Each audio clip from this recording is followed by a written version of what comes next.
name's Graham, and I'm super happy to welcome you all here for this evening's discussion.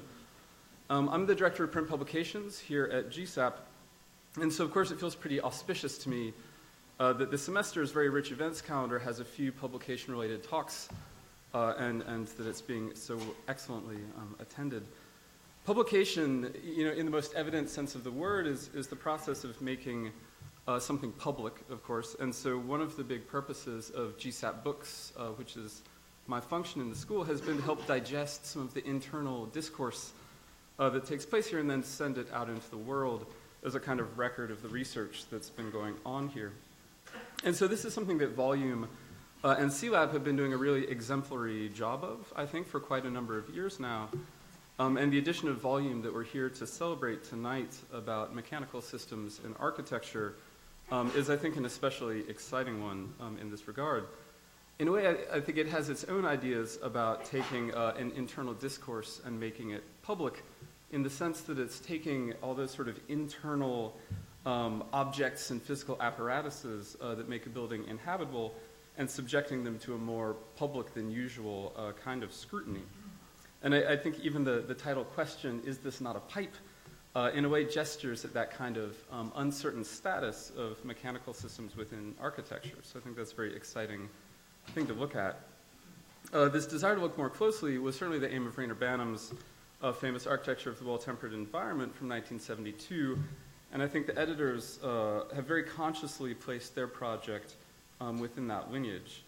But of course, a lot has changed since then also, and so, whether technologically, environmentally, or culturally. So today we're going to have our own ideas about buildings and their mechanical enablers, and I think that's what's really at stake in this excellent issue of Volume and the discussion tonight. And it's an ongoing discussion since the venue will be moved eventually to the Venice Biennale as curated by Raman, which is super exciting. So if you didn't notice, we're selling this and other recent volumes in the back for the low, low price of $10, which is a fantastic deal, so pick them up. And while we're talking books, I do also want to quickly plug that on February 17th, we'll be having another book launch for Michel Fornabai's Ink, which is a really beautifully designed collection of essays about ink.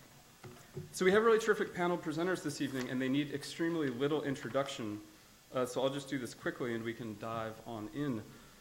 First, we'll be hearing from Jeffrey Inaba, who is, of course, a stalwart presence in the school as a faculty member and as the director of Columbia's Laboratory of Architectural Broadcasting, CLab. He runs his own firm, Inaba, and so he's doing some really interesting work between the fields of architecture, technology, and also publication practices, which I think is very interesting. And he's the features editor at Volume Magazine and headed up this most recent iteration of it. Then we'll hear from Mahadev Raman, who's an engineer with Arup. And if you're much of an architectural tourist, you've been inside a lot of his work and perhaps experienced his atmospheres without necessarily taking visual notice of them. And his work is far too extensive to list, but he's the chairman of Arup's Americas division, and he's been teaching mechanical systems down the road at Princeton for a while now as well. And Mahadev, I think, is a real ambassador for a more engaged and integrated back and forth between architecture and engineering, as well as somebody who really tries to practice what he preaches in terms of carbon neutrality. So a lot of important ideas there. Then we'll hear from Benedict Clouette, who's the coordinator at CLab. He's a frequent contributor to Volume with essays, graphical documentation, and interviews alongside pursuing some of his own research writing and editorial projects. And as the coordinator at CLab, he's been instrumental in realizing this and a host of other projects there. You all know Hilary Sample, of course, as an associate professor of architecture here at GSAPP and as a partner with Michael Meredith in their firm Moss. And along with their always engaging built work, which I think will be the point of emphasis tonight, perhaps, she also has an ongoing scholarly interest in the relationship between design and health, which I think has worked its way into their architecture, but might also have some things to bring to bear on some of the ideas being talked about this evening. And then finally, you'll hear from Bjarke Ingels. You don't need me to tell you that he's one of the most closely watched architects of the contemporary moment. He is, of course, the founder of BIG, with offices in Copenhagen and New York, And they're on a whole lot of short lists, whether for housing, towers, public spaces, or larger urban experiments. Many of you saw him here last academic year, and of course it's always great to have him back at Wood Auditorium. For those of you that are just coming, there are a few more seats up front, but otherwise, everybody please join me in welcoming Jeffrey Inaba.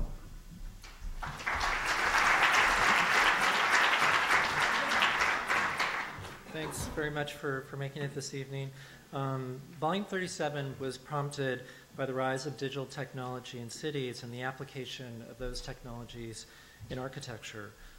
They include technologies to manage the energy use of urban infrastructure, and similarly, on a smaller scale, the application and uses of resources inside of buildings. As a response to this issue of the growing role of technology, our thought is that as the city becomes more technological, architecture will become more essential to the development of those technologies, and architecture will become even more important to the experience of the physical environment. So like now, even though the relationship between the two is relatively nascent, you see things like the way that digital technology is clipped onto buildings, that there isn't always an integration of the two, that architecture will be instrumental in terms of thinking about the ways that the two will be tied together, and this will affect even more of the experience of the physical environment. At a previous time in architecture, it was possible for architecture and technology to be integrated into one coherent building design. During the mid-20th century, technologies for modern building construction, interior design, industrial design, communications, information processing were all employed to make a coherent interior environment. So the same technology that went into the construction of the facade went into the fabrication of things like the interior window cladding, but also the fabrication of things like desks and file cabinets and whatnot. The aesthetic of things like the precursor to the computer, the typewriter, things like the telephone, were all designed with the thinking that they were all part of a modernist aesthetic. And in that era, quality for both architecture and technology was measured by their durability. But that's just not the case today. When you look at the relationship between architecture and technology, that there's a disconnect. The way that we design the interiors of our buildings are so outdated with respect to the type of work that goes on inside that the lighting systems aren't really adequate in terms of the way that we work at computer stations. The relationship between daylighting and the interior is also one that isn't well designed in the sense that blinds have to be drawn as a way to control the amount of daylight as a way for people to work in front of digital monitors.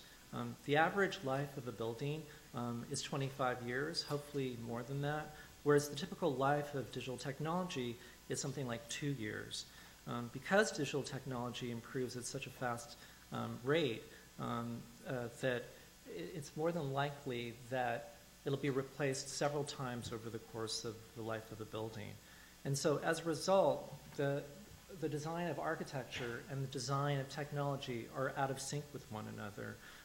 The original technology may have been designed to be more aligned with the architecture, but as each successive upgrade is done, there becomes a greater and greater disconnect with the original design. With the cycles of replacement and upgrade, each upgrade contributes to a series of independent solutions disconnected from the architecture, and over time that relationship becomes increasingly ad hoc in nature. So this is the interior of an airport where at the very beginning there was an analog screen that was up on this wall that was much larger than this, that showed the departure times of flights.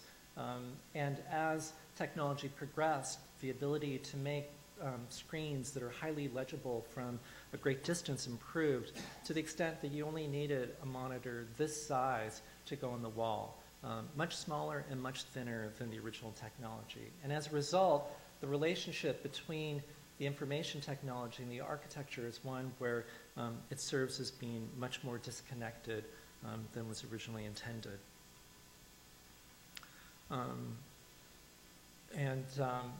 It's not like we can go back to an era like this, where with this SOM designed interior, the idea was to produce a lighting system that would create a very even light quality for work to take place, and at the same time that the mechanical system was integrated into that lighting system. So you see the rails that hold up the suspended lighting ceiling. Within those tracks are the diffusers and feeders for the mechanical system. So they're able to get diffusers to be that thin that would just fit into those slots, so that the entire aesthetic of the interior could be one that was entirely coherent with one another. That's just not possible today in terms of thinking about technology that could be implemented, but then would probably have to be replaced in a couple of years, or not replaced, but upgraded and improved upon. So the challenges are indeed very different today. The amount of mechanical systems that are embedded into walls and ceilings are huge, and so the consequences of replacing technologies are incredibly great. Because of the fact that mechanical systems are embedded into walls and floors and ceilings, to replace it is incredibly costly. You have to gut them out, take them out from the insides of buildings and rerun mechanical systems or the technology that manages them inside of it. So you can't really design buildings and technology the way that your iPhone's designed. It's not like the technology on the inside and the hardware on the outside could be integrated into a coherent form, given the fact that the insides are going to be replaced much more often. So our proposition with this issue of volume is to explore ways that architects and engineers have addressed the relationship of buildings and technology. In all cases, they've avoided installing the latest and greatest technology in the hopes that that will be the solution. They've also avoided using standard applications of technology. Instead, they've adapted or invented a technology to use towards creating a new idea about architecture or architectural form.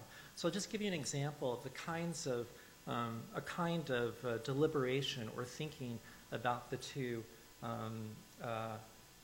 modes of the two technologies in architecture, in the sense that here's Mises' Crown Hall. As you probably know, is one of the first buildings that he did, where he was able to do a long span structural system so that the interior would be free of any columns or supports. There'd be no vertical elements across the entire interior. They would all be supported by columns on the perimeter. And in that way, as you can see here in the model, that the experience of the interior would be one that would be a pure space dedicated to the type of program that the building served. But there was just one problem with that, and that was thinking out the mechanical systems. You see there the ducts that service the upper floor. And you see down here the lower level, which is used, their shops down there and classrooms.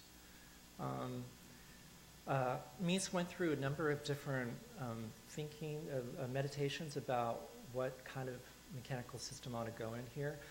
You see right off of the stairs, the two thin rectangles. Those are the location of ducts that service air from the lower level up through the main floor onto the roof and out of the building. And so because of the fact that they're the only two vertical elements that interrupt this continuous space, I think for him it was a huge problem, and that he tried many ways to think of getting rid of it so that the space could be pure and remain open. He tried many different ways to locate those so that they would have greater presence and lesser presence. And as you can see by the crumbled up nature of this plan, he was very frustrated in terms of the solutions that were available.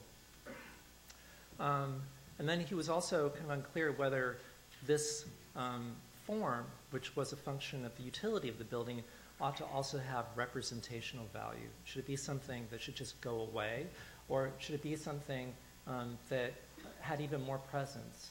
So he was thinking of different materials that could be applied there, whether or not a clock ought to be attached to the shaft. And I mean, the funny thing about it is that the original design was actually had a lot of passive attributes to it, and the mechanical system that services the main floor is a fresh air recirculating system. So to service the main floor, there was no need to have vertical shafts penetrate the main floor. It could all be done from the ceiling. The supply and return air could be located within the ceiling and then pumped out of the outside to the roof. It was only the need to get the air from the basement out above. So there, and you know, when we did the research on it, I mean, there definitely seems like there could have been other solutions, like to ventilate the air out along the perimeter rather than going through the main space to do it. So instead of getting this kind of open universal space on the interior, it's actually interrupted by, in the end, simply shafts that were cladded in drywall. The meditations, the deliberations of working this out for me, in our view, was a thing where he decided, instead of trying to conceal the mechanical system, instead of trying to figure out a way of using a type of architectural gymnastics in order to move the ducts to go through some other means to draw the air out, he instead just let them be there and to some extent monumentalized the presence of the mechanical system in the building, to the extent that the experience of the interior is marked by the two vertical shafts that you see at the very center of the space. So in that sense, this issue of volume doesn't deal with how architects can best hide the mechanical system, nor is it an idea where architects try to use the newest and greatest technology as a way to highlight and profile the sustainable features of the building, but rather to think about the way the very technology that can produce energy saving could also be the thing that motivates new ideas about architecture. And in that way, as you'll see, each of the panelists attempt to explore the way in which architecture can be used to create both new temperatures and new experiences. So I look forward to the presentations by each of our panelists, and we're going to start with Mahadev.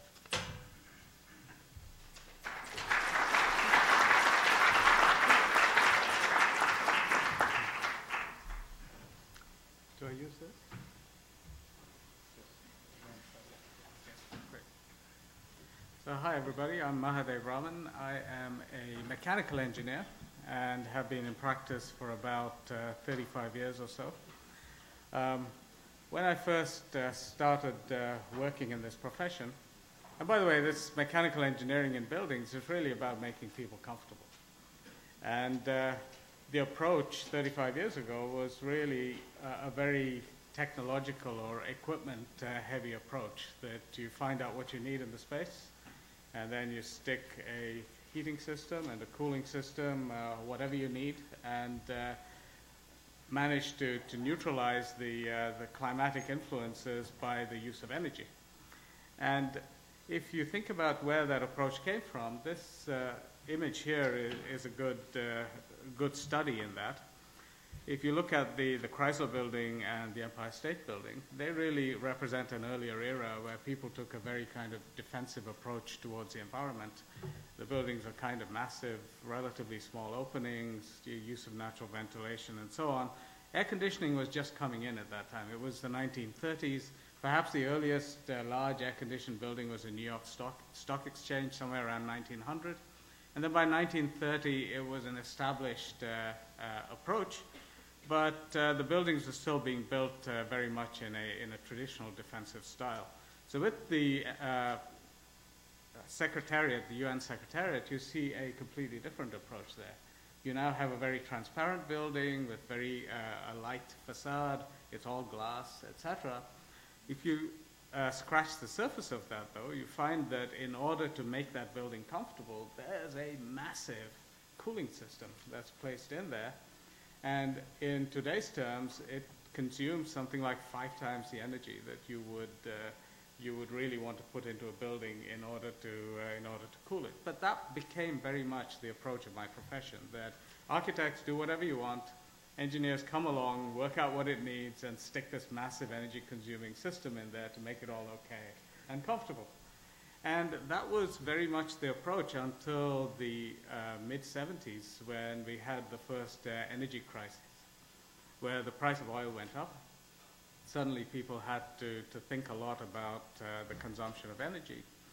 And at that point, we as engineers had to kind of reinvent ourselves and our approach in terms of how we actually start doing things in buildings so that we are not having the same kind of energy impact.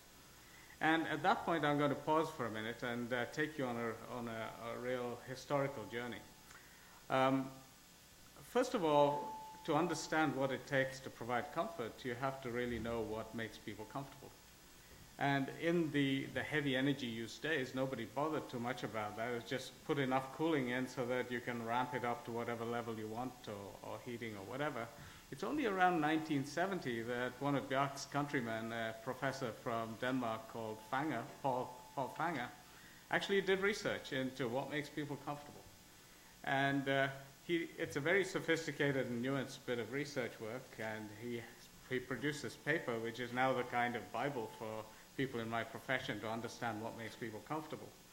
But to simplify it greatly, if you imagine a chart that has temperature and humidity on it as the axes, then if you have a zone that's somewhere between 20 and 25 degrees Celsius in temperature and between 30 and 70% humidity, his discovery was that the majority of people in that kind of zone actually feel comfortable.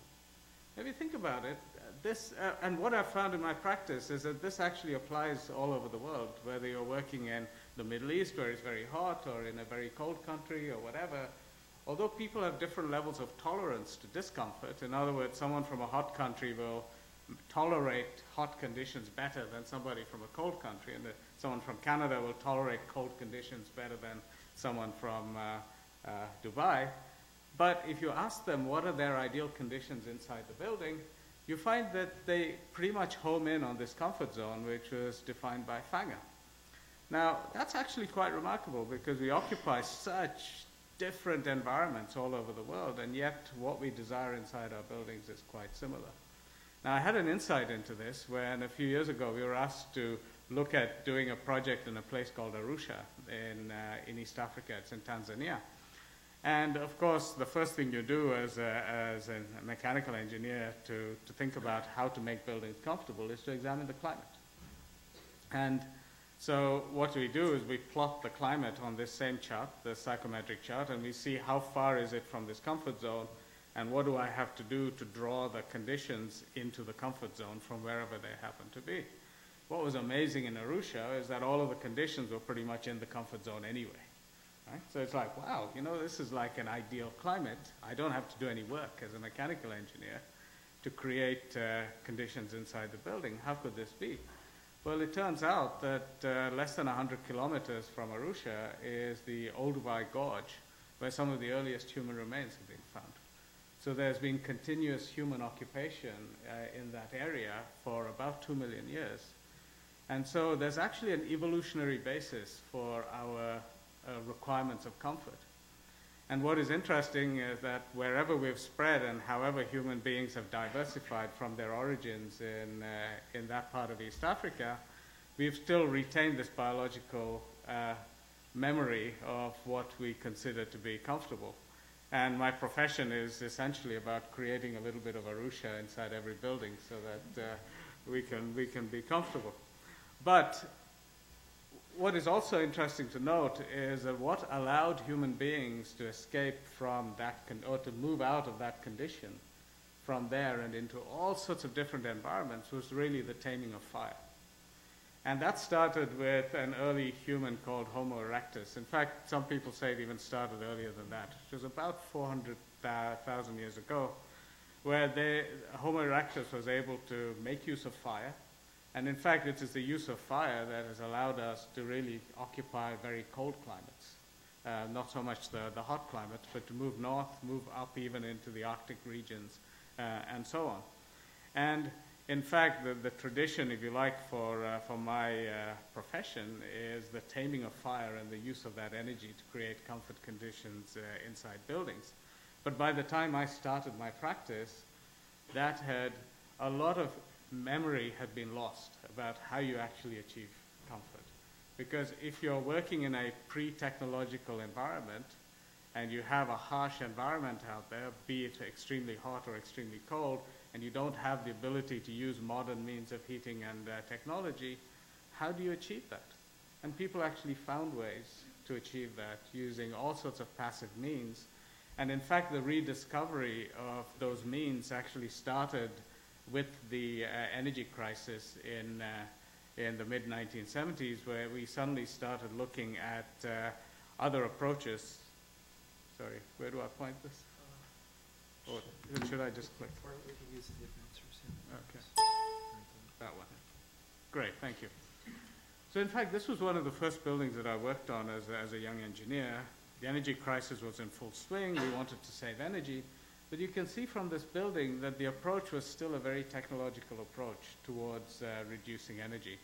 There's a celebration of mechanical systems here. They're integrated not so much by being hidden, but by actually being expressed on the outside of the building.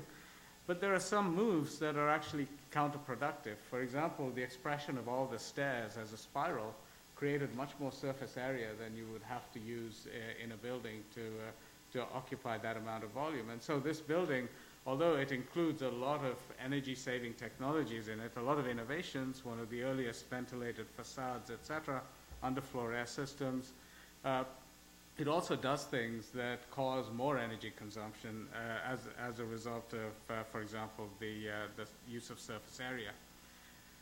But moving on from there, other progressions, this is the same architect, Richard Rogers.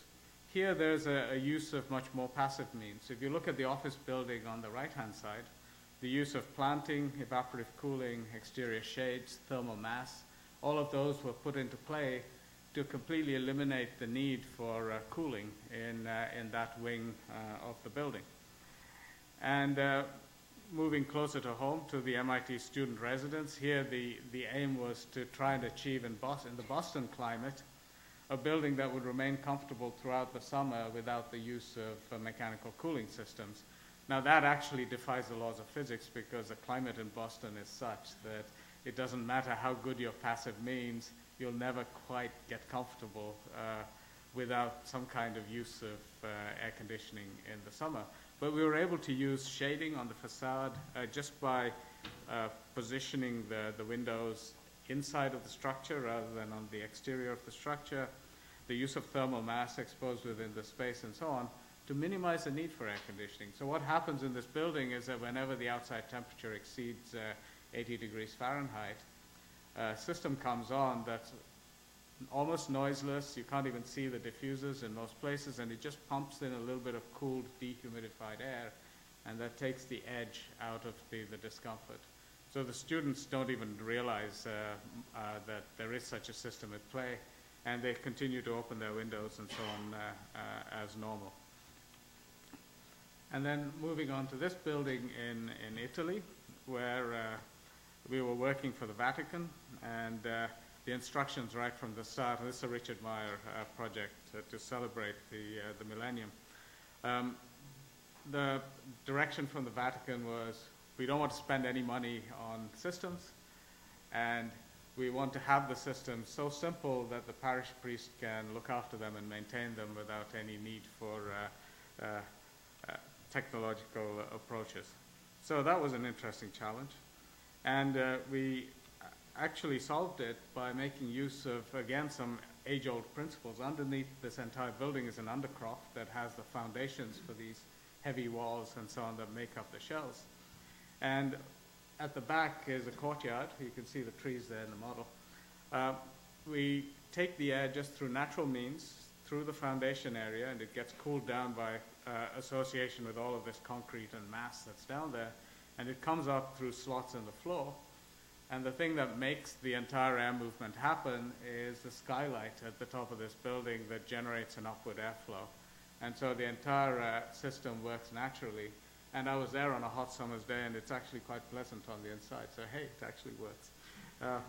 But we had to, of course, do a lot of analysis using computational fluid dynamics and so on to tune the system and actually convince people that that would be sufficient. But in fact, it does do the job.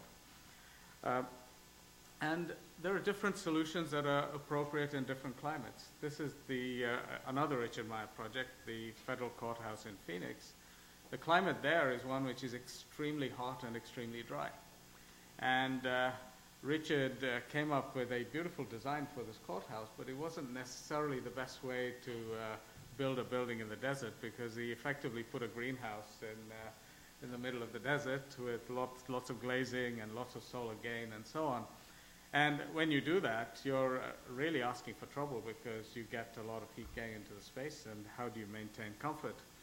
Well, we actually solved that problem by deciding to shade the upper surface. You may not be able to see it here, but the ceiling has a louvered shading device that covers the entire surface that keeps out the direct sun. And we use the heat that's captured in that shading device to actually drive a movement of air through the building. So through completely passive means, we developed this air circulation within the atrium space. The air comes in there at the top right, moves across as a result of this natural ventilation. When it gets to the other side, we spray a fine mist of water into that air. Now, because the air is so hot, the water evaporates almost immediately, and you get an effect known as adiabatic cooling, which means that the air gets humid and cold at the same time. And as a result, it becomes denser and heavier, and it drops under its own weight and creates that downward circulation that you see, and then floods the floor of this building. So all of that happens just using passive forces within this space. Now, at the time, I was a little conflicted about using this type of system in Phoenix, because in a desert, water is actually a scarce resource. And so we were actually using water to create cooling in that kind of environment. But I actually got my answer to this a couple of years ago when we were doing a project in a similar environment in Saudi Arabia, where just as a sort of thought exercise, we said, okay, there are two approaches to cooling in this climate.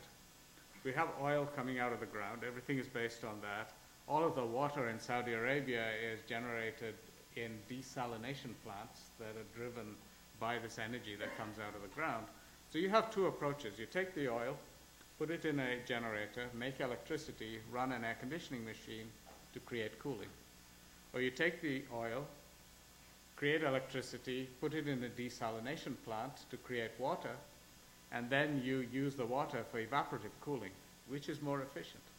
Turns out the evaporative cooling gives you 10 to 15 times more effectiveness in terms of cooling rather than the conventional energy or electricity-based cooling system. Of course, it'll only work in that type of climate, but it convinced me that we'd actually taken an appropriate approach for solving this issue. And here's the internal cloud that you have inside the building when the system is operating. Now, however, because two things have happened to humanity over time. One is that we've raised our ability to technologically use energy, et cetera, to create the environments that we want. We also become less tolerant of discomfort within the building. So we want to generally walk around dressed in T-shirts and light clothing, irrespective of the season. I know that many of you are much more warmly dressed than that, but that's because this building is not particularly well conditioned. I remember the Avery environment from, or the Wood Auditorium environment from way back when I used to lecture here. But the result of all of this is that 40% in America and about 30% globally of all energy use is actually related to trying to create comfortable environments inside buildings. So in some ways, we have to really think about how we can kick this Arusha habit, because this is causing real problems environmentally. And just to put this in perspective, this is a picture of the Earth, obviously. The little spheres that you see on there on the left-hand side, that translucent sphere, is if you collected together all of the water on the Earth, put it together in one ball, that's all that exists, right? And on the right-hand side, it's all of the atmosphere. If you put that together into a sphere, that's all that you have. And then in between, you see those three small spheres. The dark blue one is all of the fresh water. So if this is the oceans, that's the fresh water, and the little green sphere is all of the fresh water that's actually available to humanity. Okay. And then way at the top, you see that little dot. That's actually a sphere with a diameter of about 12 miles. That is all the fossil fuels that ever existed. Okay, so it is 12 miles, it's a lot, and somebody asked me the question, what happens if you put all of mankind into a sphere? How big would it be? And that, it's a gruesome calculation, but it's about a 1 mile sphere. Okay. So, relatively speaking, there's a certain amount of fossil fuel around for us to use, but if you think of this in terms of, you know, thousands of years of millions of years of human habitation on the planet, we've really got to kick this fossil fuel habit.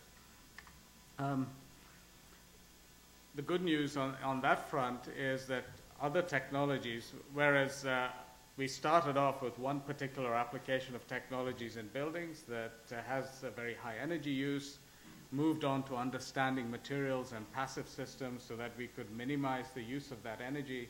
We're now transitioning into a use of different technologies that would actually make buildings self-sufficient. Now, this is a massive mega building. It's actually a study building. That's a project that we're doing with a firm called Kishan Cathcart in collaboration with the Environmental School at Rutgers University.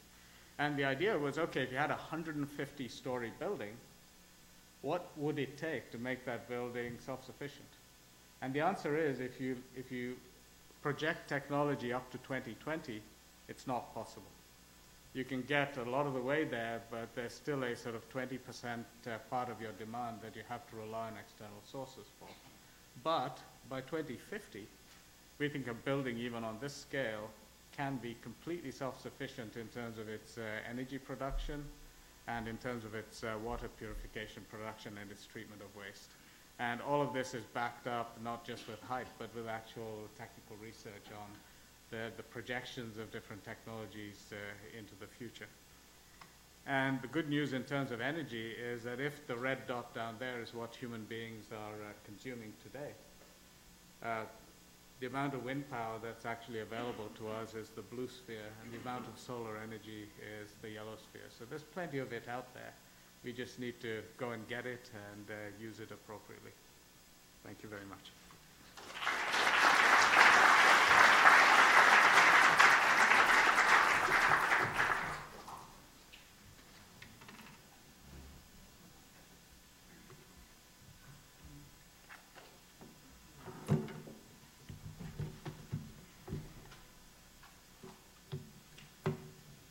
So thank you for joining us for the launch of the new volume issue. I'm Benedict Clouette. I'm the research coordinator with C-Lab, and I had the pleasure of working with a lot of the contributors on this issue and working with Jeffrey on this issue, Is This Not a Pipe? I wanted to share with you 3 of the themes that we developed in the issue that I thought spoke to the often fraught relationship between architecture and pipes, and also suggest some projects taken from the issue that perhaps point to a way beyond. And the themes are theater, plenum, and city. So first, theater.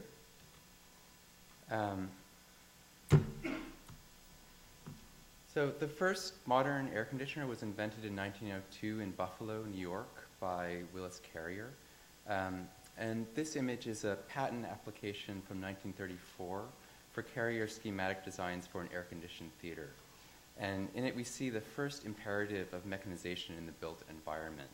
that the mechanical spaces remain forever separated from the spaces designed for human occupancy. Carrier's diagram reveals the delicate accommodation reached between humans and the machines. The audience experiences only the effects of the system, the loops of thin arrows representing the circulation of cool air, while remaining oblivious to the elaborate technologies being mobilized behind the theater's walls, beneath its floor, and on its roof. Carrier's choice of a theater as his test site was perhaps apt. Mechanical systems are by their nature theatrical. Mechanical systems require suspension of disbelief, a desire for the fantastic, magical, or theatrical. Like other feats of Imagineering, the magic of mechanical systems is thoroughly modern. And here, this is an underground passageway beneath Disney's Magic Kingdom, showing the ducts that are required to sustain the spectacle above. And the implications of this logic of separation between the effects of mechanical systems and the spaces that house them can be seen in even canonical works.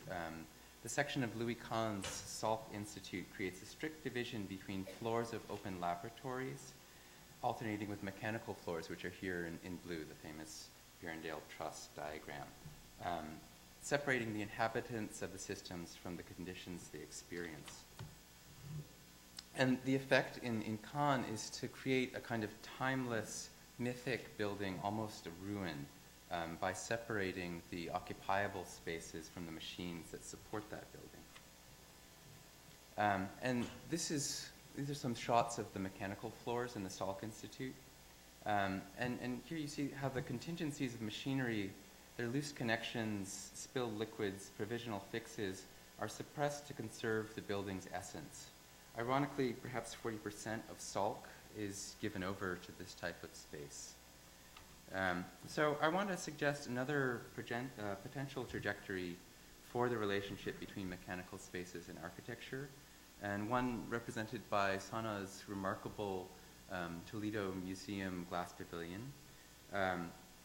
Here the mechanical system is simultaneously separated from the occupants and inextricably woven into the organization of the building, at once invisible and supernaturally visible through the incredible transparency of that building. On the one hand, Sana's section seems to repress the presence of systems, right? But which are in fact in the basement. They're all buried in the basement.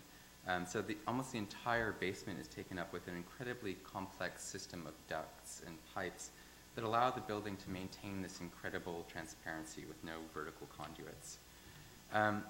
So the thermal isolation between the glass rooms, which accommodate public programs, collections, and even glass blowing, an incredible range of thermal performances. That thermal isolation is achieved through a series of cavities between double layers of glass that create pockets of very stable air buffering the programmatic spaces. So you see in this diagram, which was produced by Transolar, who worked on the project, you can see these cavities with either cool air in the summer or warm air being provided through the basement mechanical facilities in the winter. And this is just a detail of that cavity. So this is the cavity, and this is a duct feeding air from the basement. So the effect is this incredibly simple plan of glass bubbles with interstitial spaces holds these pockets of insulation that separate each of these programmatic areas from other functions. And the building is fascinating to me because it renders the mechanical system both visible and invisible, at once separated from the programs and yet spatially implicated in the arrangement of the rooms. The spaces between the glass become ducts, almost. They're the visible remainder of the mechanical system, these walls of air between the rooms. The double glass creates reflections and distortions in the layering of spaces, performing an architectural proposition both thermally and perceptually. So next, plenum. This is another theme that we developed in the issue, and it relates to this kind of particular historical evolution of the skyscraper and the way in which, through steel construction and electrification, buildings became increasingly hollow, so that even where they retained the impression of massiveness, like here in Sullivan's Guarantee building, the insertion of mechanical systems implied this kind of pervasive evacuation of previously assumed solid elements. So that despite the appearance of mass in a building like Sullivan's, these buildings were designed to minimize weight by hollowing out the floor slab. And this hollowness had two side effects. It created a space for running pipes and conduits necessary for environmental condition and electrification, but it also required a greater degree of thermal conditioning due to the elimination of thermal mass. So it was kind of a paradox. And today, the evolution of mechanical systems has not only led to the invention of new architectural typologies like the skyscraper, but has also called into question previously fundamental elements of architecture: the floor, the ceiling, and the wall. The sandwich plenum of the contemporary office building, which is on the right, is only the most recent development in the trend toward evacuating previously solid elements and filling them with conduit. And you could say that, like, the ground beneath our feet in an office building has been hollowed out and wired. And that today, these elements, the floors and ceilings and walls, are subject to a kind of relentless, what you could call plenumization, the evacuation of all of these spaces. You see here the raised floor, a dropped ceiling, and a wall of a laboratory, of a clean room that houses all of the ventilation for that space. So I want to suggest, again, another way beyond that plenumization of buildings, and call attention to a building that I think suggests a very different direction for this effect, one that turns the hollowness of the building into a thermal performance. And this building is Juan Herreros' Bogota Congress Hall, and it's currently under construction. And it uses the structural depth of the building almost as a duct to passively condition the space. You see in the section, the floor slabs take in ventilation from the prevailing winds and creates an effect through the building that ventilates all of the spaces and exhausts them through these shafts in the roof. By making the building a more cubic massing, they were able to minimize the distance between the facade and the interior in what would normally be a very deep plan building of a Congress Hall, and also by increasing the height to increase the airflow through the building. And here you see how air is being drawn in through the structural depth of this. So this floor is functioning as a plenum, which then conducts air up through these spaces, out here again, and then everything goes into this central atrium and then is drawn out through these stacks in the roof. And Juan worked with two engineering firms, a Colombian firm and also Arab, to simulate the air movement through the building. And they estimate that it can work entirely without machines, but they don't really know. You know, this is based on simulations, so they're going to run it for an entire year before installing any mechanical systems. And they created this elaborate programmatic matrix so that you could say, if we're having an event at 7 in the morning on this side of the building with 200 people, how long will it take for the room to heat up? And the building actually responds based on feedback from the simulation model, which they're using to actually operate the building.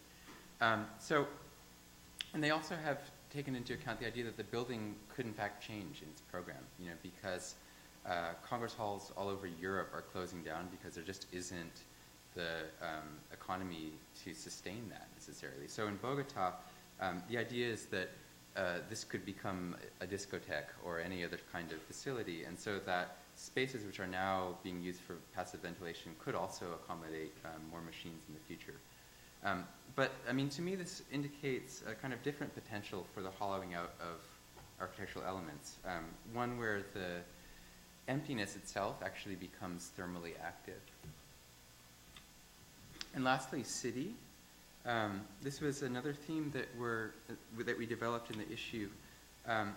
We looked at some examples of early urban infrastructure and on the left you see a covered drain from Mohenjo-Daro in the Indus Valley around 3000 to 2500 BC.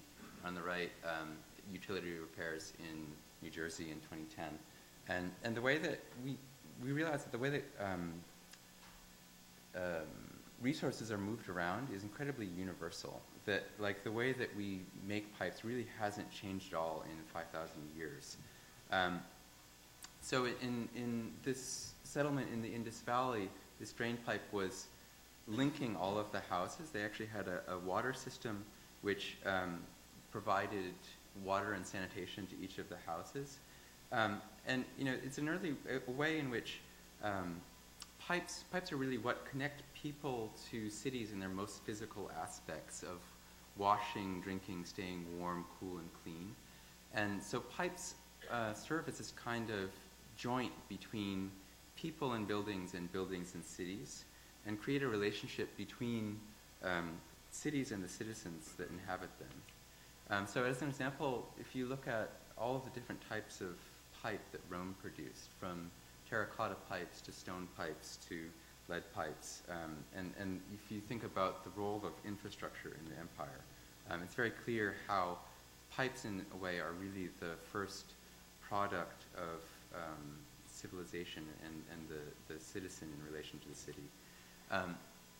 And today we're confronted with this convergence of mechanical systems with new technologies for managing them at an urban scale. The role of digital communication in producing a more efficient and smooth functioning urban space through this range of technologies that are being loosely grouped under the heading of smart cities. But I think it's a question of what it means to be a citizen in a smart city. You know, the predominant imagery, this is a graphic produced by IBM as a kind of a promo video for their Smarter Cities project.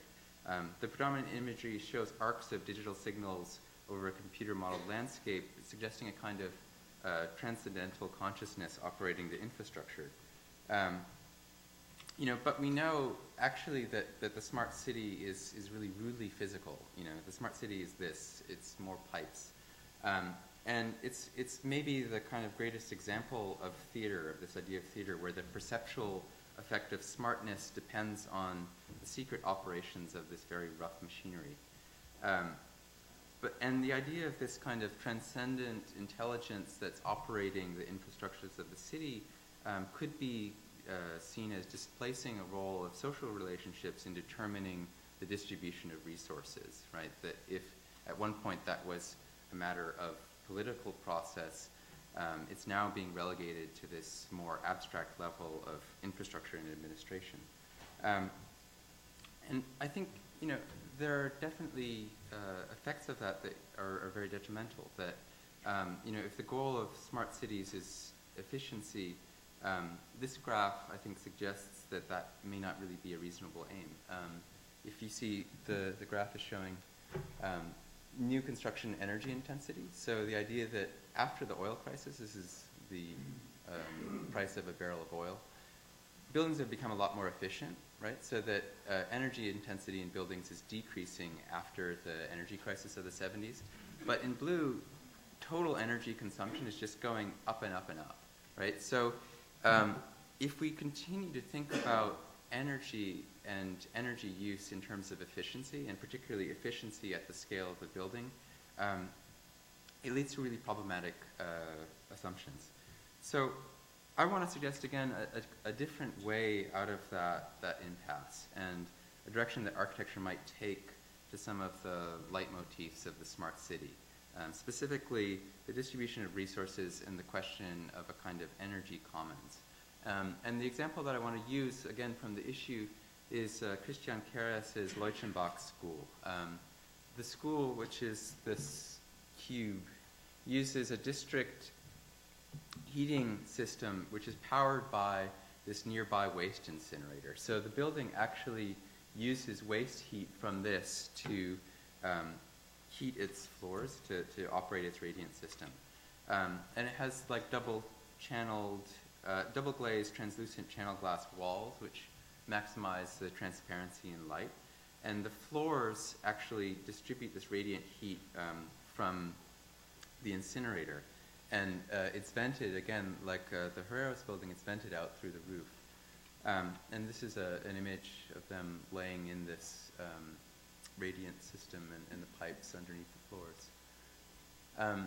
The section shows a variety of different applications of the relationship between the structural system and the mechanical system, that it has this kind of undulating floor slab, right, which incorporates lights, it incorporates sprinkler systems, again, light, and these are the ventilation ducts. So it's this compact form of structure and mechanical systems that are woven together. And it has this, really beautiful effect in the ceiling that creates this rhythm in the ceiling. I think what's important for Jeffrey and I is really how, and in this issue of volume, how bringing to bear thinking about mechanical systems to an architectural design project really affects the way that the building itself not only performs, but is experienced aesthetically. But again, so with Keras, I think what interests me is this idea of an energy commons. The idea not of pursuing efficiency at the building scale, but rather treating energy as a resource to be held mutually. And what that means for new forms of economic solidarity, and really based on the idea that energy transfer is actually 100% efficient. According to the second law, there's never actually energy lost. It's just a question of how it's transferred and transformed in its qualities. Thank you.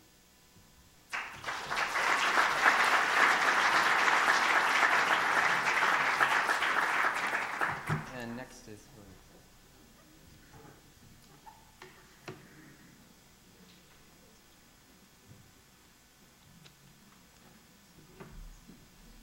weird white line. Okay.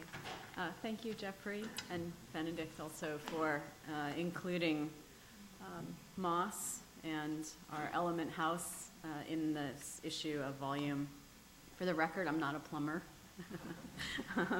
but starting to think about for this particular project, I think the project that's included in this issue is the Museum of Outdoor Arts, which is our client based in Denver, asked us to design a small house for them for a piece of land art that they have supported in New Mexico, in Las Vegas, New Mexico, for the last 10 or 15 years. This project is coming to a completion this spring, and so the house will serve as a kind of visitor center pavilion, similar in a way to a kind of small overnight cabin or cottage, although we don't really think of it in those terms, but really have thought about the project throughout as a house, and that it fits within a kind of house typology, and it looks to a kind of history of the American house in its form making. So really the house is, I'm going to flip through these images kind of quickly, but we started the project a few years ago now, and it will be finished also this spring in time with the piece of land art. And the project was done in conjunction by us with two films, and I'm going to show film stills from I won't play the films, they're available to watch on Vimeo and through our website, but two films, The Romance of Systems and Nowhere to Go, that sort of try to look at issues of the disciplinary problems and sort of two sides of it. And The Romance of Systems is about two fictional characters, Alice and Frank, and they're sort of split sides between the formal and the technological. Alice falling more on the side of technology, and I'm not Alice for the record, but I am sympathizing with her more tonight, I suppose. In any case, it was also the two films accompanying two different schemes for the project. One was a kind of longhouse, we called it, and looked at the way you can begin to see some of the ideas for the project, which had to do with different parts and a kind of aggregation of those parts.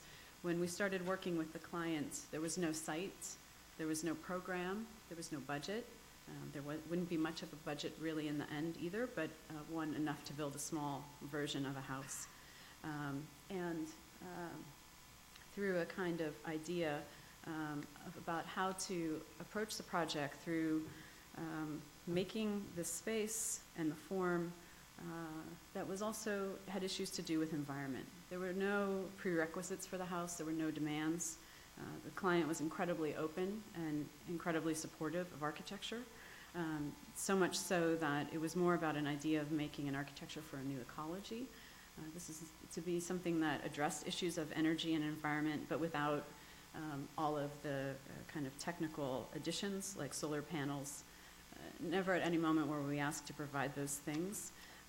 And yet we had, in the end, to deal with a site that had no infrastructure, that is in the middle of a ranch, 60,000 acre ranch.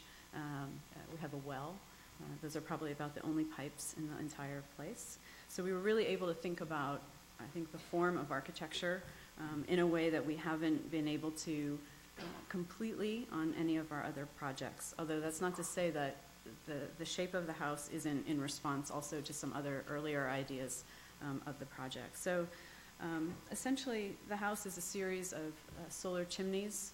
It's aggregated through a kind of parametric project in some ways, ideas about series, but it also investigates this idea of how we come to understand the notion and the form of a chimney and a hearth. And so just quickly going through a kind of history of this. So if we start with Semper, the idea that the hearth is in the center. I mean, I don't really need to point this out. You guys all know these references. But Semper with the hearth that really occupies the kind of center. So it's a kind of strange, in a way, a kind of sort of strange beginning, that there would be a kind of mechanical space right in the very heart of the building.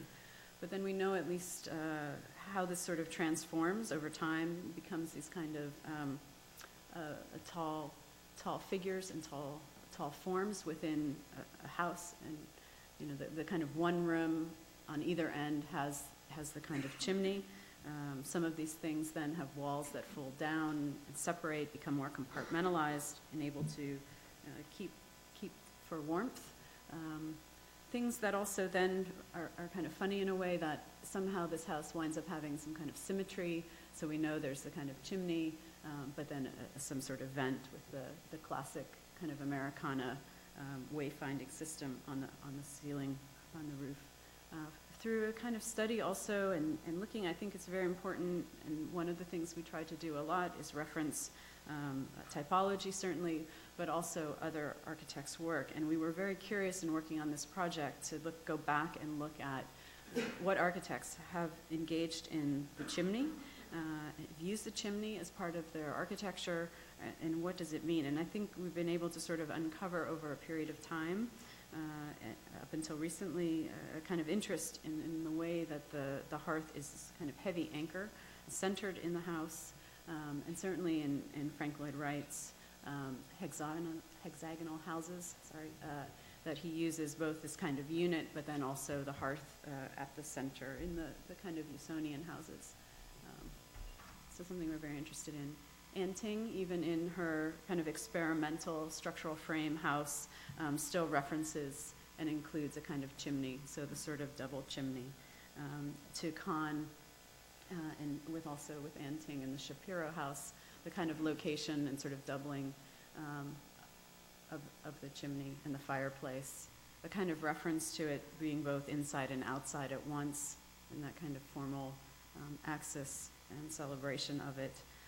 To the Corman house, where we see instead 3 chimneys, and sort of wondering where that 4th one has gone to or is missing. It feels like it's missing, but it's not in plan purposefully. To someone like Venturi, in his houses, how he begins to look at the space and the iconography even of the chimney. In this case, it becomes this kind of very tall, attenuated piece here, seemingly intersecting right with the car.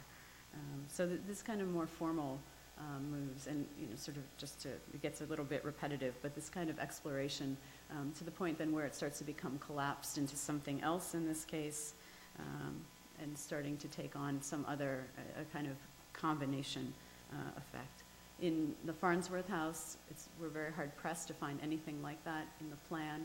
We can see barely some pipes on the roof, but this kind of funny leg that pokes through the bottom to the ground. In the glass house, this house has obviously been celebrated for things other than its fireplace or its chimney, but you see that kind of poking through at the roof in this circular space and inside. In Hejduk, we see it coming through, now becoming more like a column in the ceiling. And Peter Eisenman, well, there are just no chimneys here. We know that. Stan Allen. Anyway, so it can go on, and Scott Cohen has no chimneys. So anyway, so to get to the house itself, this is a drawing of the element house in its different parts. So the idea that it becomes a kind of one unit aggregated across a kind of plan. This was the actual second version of the house that we had designed, so the long version wasn't built yet. We hope there is a kind of future life for it. The house itself is made up of SIPs, structurally insulated panels. It's essentially a 1-foot thick piece of foam with OSB on either side. Some of you know about this. And the kind of, sort of meeting of the solar chimney with the kind of roof and clad in aluminum shingles. So the idea really here, since there were no systems available, really no resources available to us, how could we make a house in this climate without introducing other sort of technologies on top of it, and really start to produce a new idea about form and space on the inside, and then still make it environmentally comfortable. And for sure there will be moments when the house will be hot, there's no question, but it's not occupied all the time, and more for visitors, let's say. In any case, so the kind of entering in a kind of open living, kitchen, bathroom, and then guest bedrooms with some small workspace, some study models. The construction of the house, what's important to us is that there is no mechanical system. The house is the mechanical system, I would argue, that the roof goes right into the walls. We had to design a corner piece. It was custom made in order to make this whole space kind of work together. So these pieces all underneath are all also foam OSB. Originally the site, this was not the site, so we designed a foundation and a system for that could be adopted almost in any place. And there's a potential that this project will be repeated or reconfigured. Maybe it grows. The whole idea is about this kind of recombining or recombinatory growth, so that it could take on a kind of greater footprint or even a smaller footprint and still work. And so this is in the site. But that envelope, that idea that the whole thing is actually the space and the comfort, and that there's nothing in addition to that. And this is the kind of end of the film. So I'll just kind of go through this quickly. I think in closing, it's yet to be tested. I think there's a kind of question of experimentation for sure. We worked with Atelier 10 here in New York for the ideas around the solar chimney and how to study this further. We have small little computers we're going to put into the house and really test it. And I think I just want to end, this is sort of a strange segue, I'm not quite sure this is the right thing to do, but I'm going to do it anyways, is that some of the research I've also been doing, which James alluded to a little bit, I published an essay on the Alfred Loomis House in Tuxedo Park, New York. This was a house that he built with William Lescaz, a kind of controversial architecture figure who has really sort of been written out of history, but for the most part. But William Lescaz was the architect for the PSFS tower in Philadelphia, where he used early mechanical systems at a very large scale, and which included air conditioning.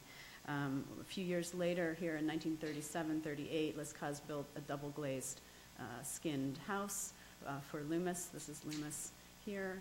This is his girlfriend. There's a whole scandal about that. And nonetheless, anyway, the house at its heart, behind this wall, behind this thermometer here, has an air conditioner, one of the first private air conditioners in the United States. In the end, Loomis had owned almost all of Hilton Head Island in South Carolina. He wanted to replicate that environment in this house in upstate New York. The house didn't exactly perform. as planned, but all of the equipment still remains today. And it was a kind of, I've been to the house several times to document things, but it's kind of switch in the garage where you could switch from shell from summer to winter, and to show this conservatory. So what it produced in the end was not only this kind of interesting double glazed system, but a whole other idea about program and conservatory, and I just think it's very fascinating, and I'm thrilled to be part of the issue. Thank you.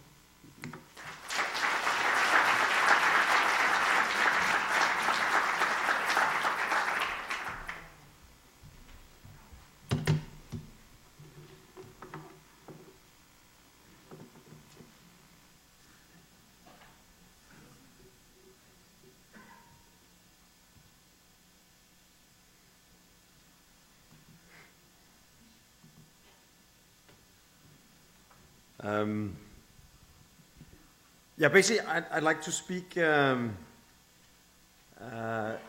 mean, obviously, like cities are basically like man-made ecosystems, and what we do as architects is that we try to channel the flow of resources as well as people through these man-made landscapes, and one since is this not a pipe is an issue dedicated entirely to mechanical systems.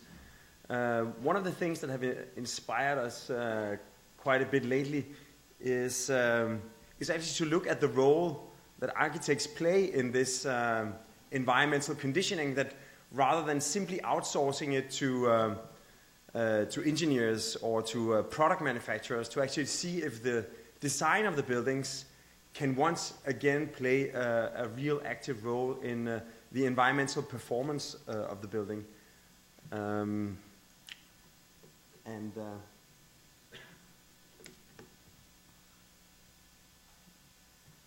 One of the guys that have really inspired us quite a bit is Bernard Rudowski, the architect who made a show at the MoMA in the late 50s, where he was essentially sort of, I think mostly from an aesthetic point of view, he was criticizing the fact that with the international style of modernism, buildings had started looking sort of almost the same everywhere, as the name of the international style suggests. But essentially, like a building in Copenhagen on the right is an exact copy, if you like, of a building in New York.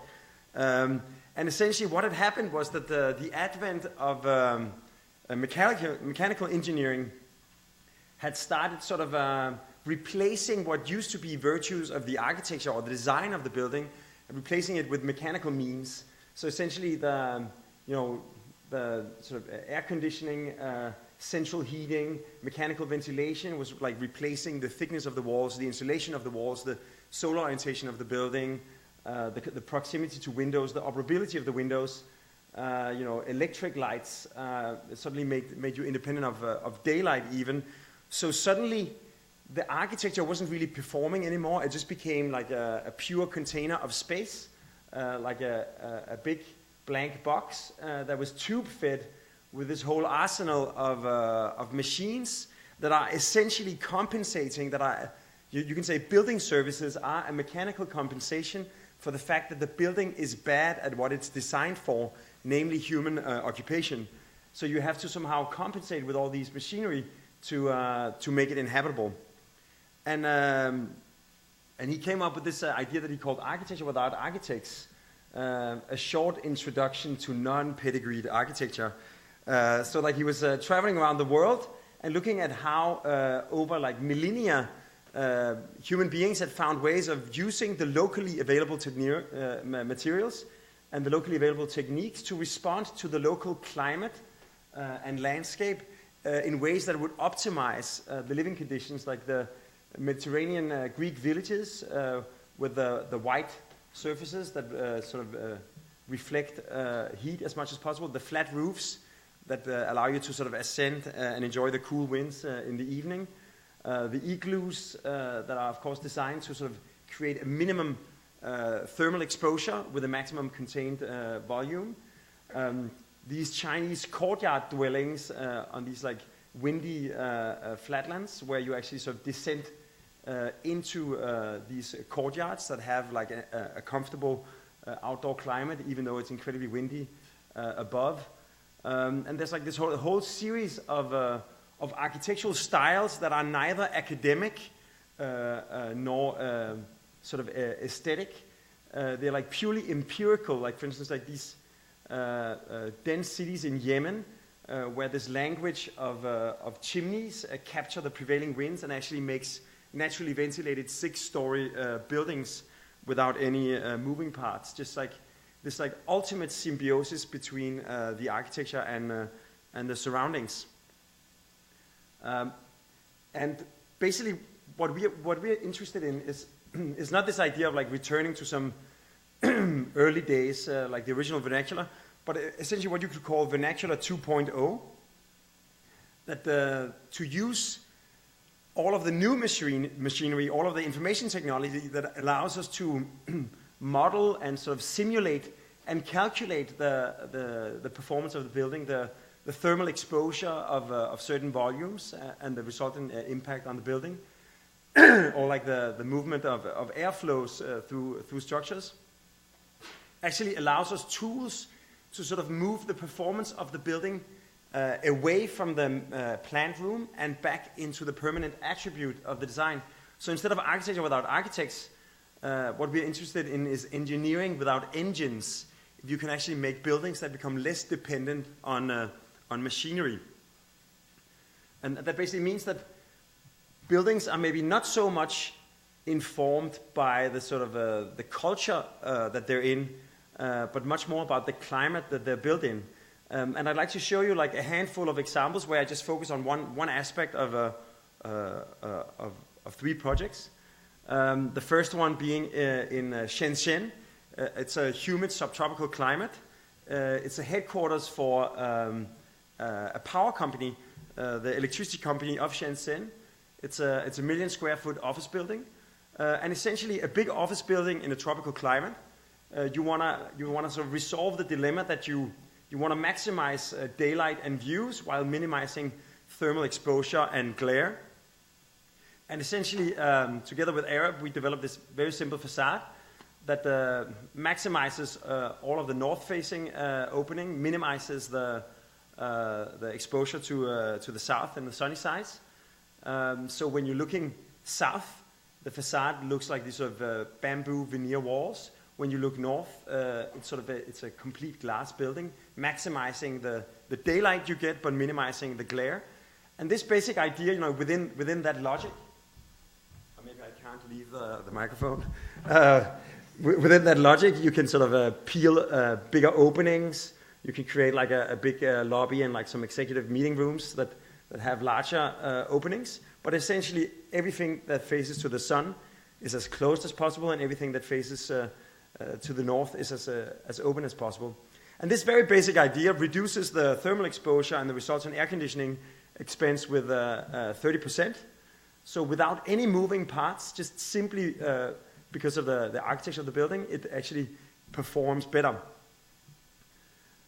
And of course, it becomes like a major part of the experience of the building.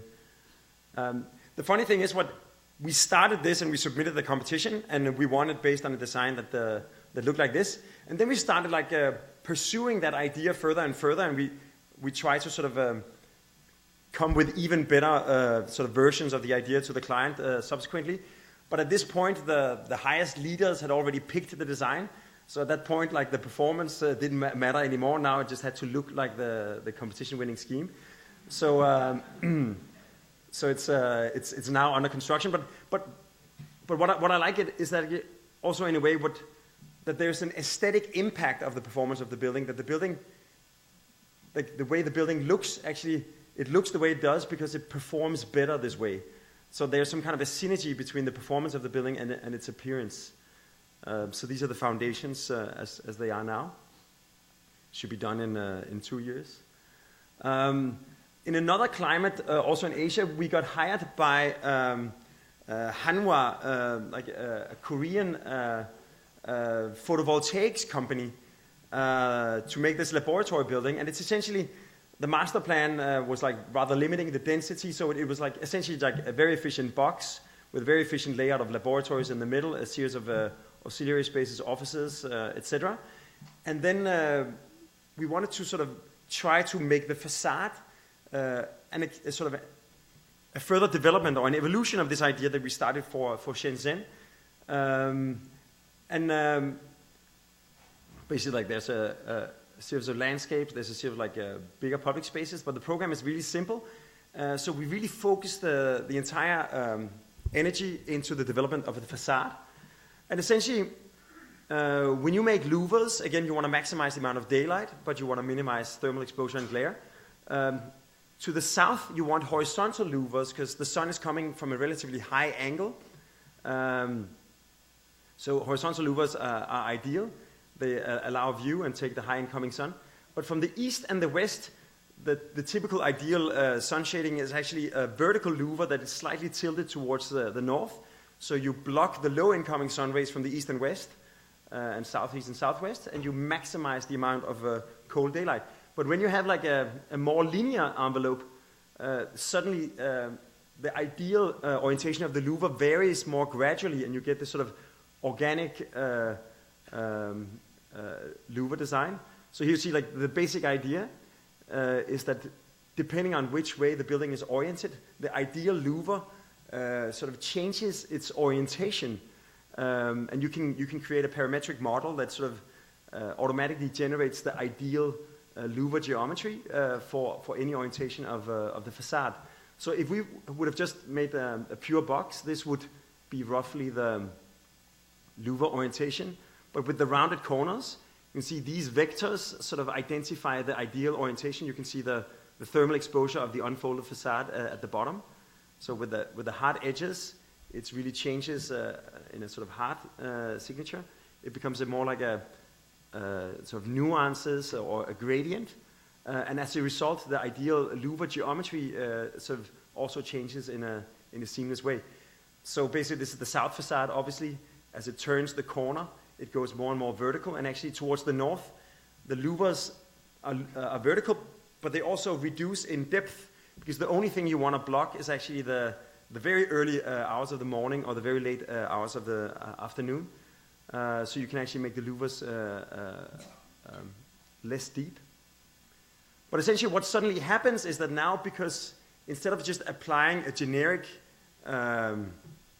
sort of a device, the device actually adapts and responds to the specific orientation. So suddenly this rather simple volume actually gets almost like an ornamental facade, almost look like a human thumbprint.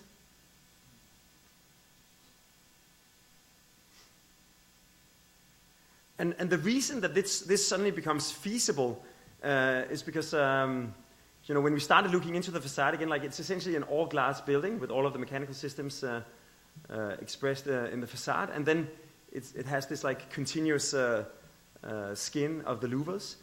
So basically, the majority of the louvers are either perfectly horizontal or perfectly vertical, but then you have a series of transition conditions where you get like more unique elements. So as you move around, you'll have like a lot of surprises, and it actually means that instead of making this generic box and then like having to do like graphic ornaments or like expensive materials or whatever, suddenly the performance of the building actually provides an aesthetic and an expression that looks almost artistic or almost like a form of decoration. And then secondly, like this is a part of the facade unfolded. It's an incredibly pragmatic and straightforward evidence of the laboratories, the requirements of the laboratories and the offices behind. Then the louvers that respond to the solar orientation. And then we went through, and again using parametrics, the reason that this suddenly becomes a sort of financially feasible model is that because you can look at the way the louvers are oriented. The vertical louvers are oriented on the horizontal mullions. The horizontal louvers are fixed to the vertical mullions, and then you have these like transitions in between where you have a sort of a mixture of how to best grab the louvers. Then you also have like different lengths categories, and down here you can easily see that even though there is a handful of variables, in the end there's like you get like the mass production benefits, because you still have a couple of hundreds of each of the types. So you actually, even though there's like a high degree of customization, there's also like within that customization a very great degree of repetition. And then even as the louvers turn the corner, there's certain louvers that have a certain amount of twisting, that they actually twist a tiny bit, and again you get like at least like 50 or 60 each of the different unique elements.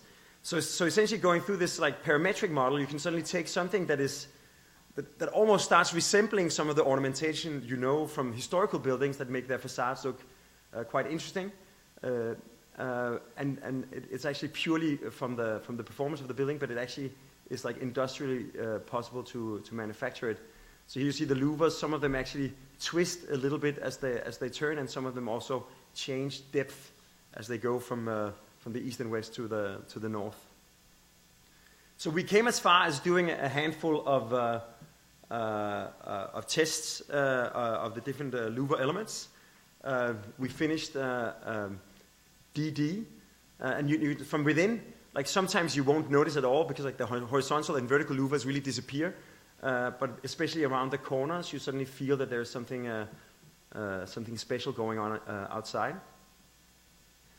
But then some of you might remember that like if you have stocks, 2 years ago the stock prices on basically all photovoltaics plummeted, and as a result this major Korean corporation decided to not make it a photovoltaics lab, but to make it a factory that makes robot-guided missiles instead. So we actually we had to resign the job in the middle because we've sort of decided not to manufacture arms or make buildings where they do. So the project sort of died in its infancy. But very recently we were so lucky that we won a competition to design a museum, or like the city of the human body in Montpellier. Montpellier in southern France is one of the cradles of medicine in the world, both pharmaceuticals, like some of the earliest cloister gardens in Europe. And basically the site is between the city and a big park. I'm not going to explain all the elements, but we basically took the different components, compacted it at the end of this park, and made it in such a way that it's almost like this sort of weaving of two different conditions, the park on one side and the city on the other side. So essentially like a linear facade allows the park to continue to the city and the city to continue to the park side. A series of exhibition spaces and event spaces are connected by a central spine. And essentially what you see is that there's like this interweaving of the two different conditions.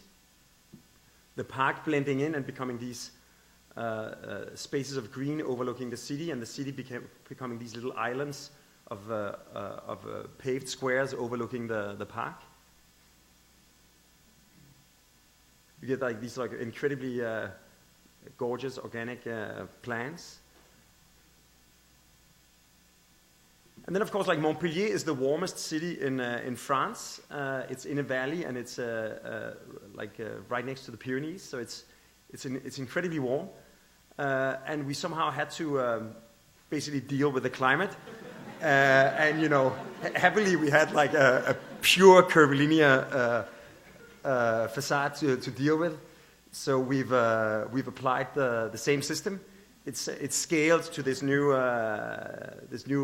program, so the louvers are somewhat smaller and somewhat denser. And actually, since it is all about the human body, it is kind of a nice bonus that they have this like a thumbprint aspect to it.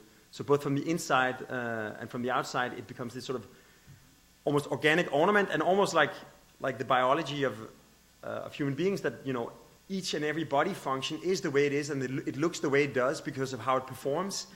And in a very little way, it is the same with the facade, that it actually has this organic appearance because of the way it responds to the climate. So it looks like this time we'll get it out of our system. The last thing I actually just wanted to finish showing is that, of course, you can't always replace mechanical systems with architecture. So another way to deal with it is to invade or basically evade and get benefit out of the mechanical systems. We're doing a big building in Copenhagen on the waterfront that is essentially one big mechanical system. It's a power plant that turns trash into electricity and heating. And basically, this is what these kind of buildings look like. They essentially look like big outdoor mechanical systems. This is going to be the biggest and tallest building in all of Copenhagen. It's right on the waterfront, right next to the marina, where the local boys go water skiing. And when you speak of skiing, we have snow in Denmark, and Danes love to ski, but we have no mountains. So when we did the competition, we said, we have mountains of trash. So we have to go 6 hours by car to the south of Sweden to go to Isabel. And we could actually do 2/3 of Isabel on the roof of our buildings, purely because of the magnitude. So basically, we wrap all of the mechanical systems with a continuous envelope, install a big elevator that takes you to the top of a green, a blue, and a black ski slope. Magically, we won the competition based on this idea. So from 2017, you have to look out for Danish competitors in alpine skiing, because now we can actually practice at home. The facade is made as this sort of prefabricated aluminum planters that filter daylight into the building. Some of the tests. And essentially, you can say this idea of making cities and buildings like man-made ecosystems is very close to coming to a completion here, because like not only do we sort of try to exploit the local available resources, natural daylight, natural ventilation, the chimney effect, sort of the precipitation dropping on the roof used in the facade, but also like together with the city, it forms like almost like an urban metabolism. And then as one last thing, the reason that you can suddenly invade this kind of power plant that used to be like an off-limit zone, something like dirty and polluting that you want to stay away from, is because actually like roughly half of the machinery, the majority of the volume of the building is actually machinery that deals with cleaning the smoke. So the smoke that comes out of the chimney is completely non-toxic, but it still contains a little bit of CO2. So together with Realities United out of Berlin and Copenhagen Suborbitals, we designed the chimney so that it accumulates CO2, and when there's 200 kilos, it puffs a gigantic smoke ring. And it's essentially this idea that, of course, on one way, it's nice that what used to be a problem becomes something playful. But also, like, nobody knows what a ton of CO2 is. And, understanding always comes before action. If you don't know, you can't act. So if you come to Copenhagen in 2017 and you start counting the smoke rings on the sky, when you counted 5, that's going to be exactly 1 ton of CO2. So maybe as a last role for architecture to play with mechanical systems is, if you can't make it disappear into the architecture, you can actually sort of invade it and either, play on it or even start, in this case, the mechanical exhaust is almost becoming the new landmark of Copenhagen.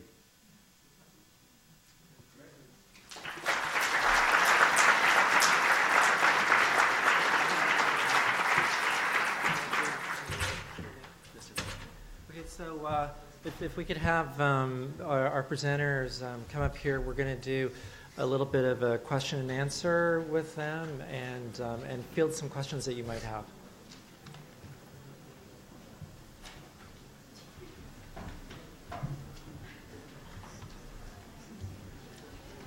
I love it. Looks like a lot of fun. So I think with the presentations that we saw, one thing that seems to be an issue with practice is that oftentimes the design is fixed, and then afterwards, after SD, the design is then given to the mechanical engineer to look at.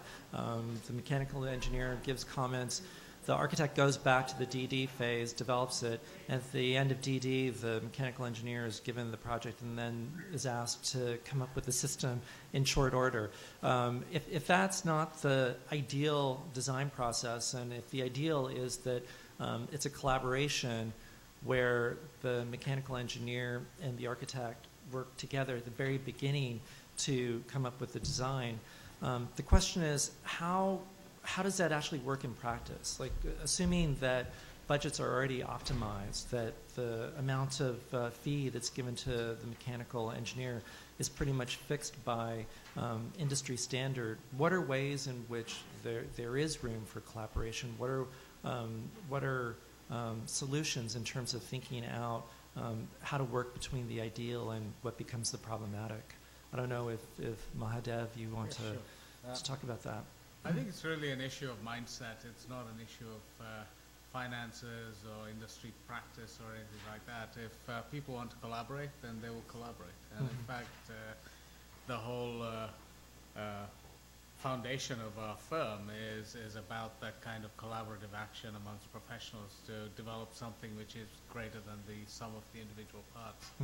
So sometimes financial things can get in the way. There was a time when fees used to be calculated on the cost of your systems, and you get a percentage of that.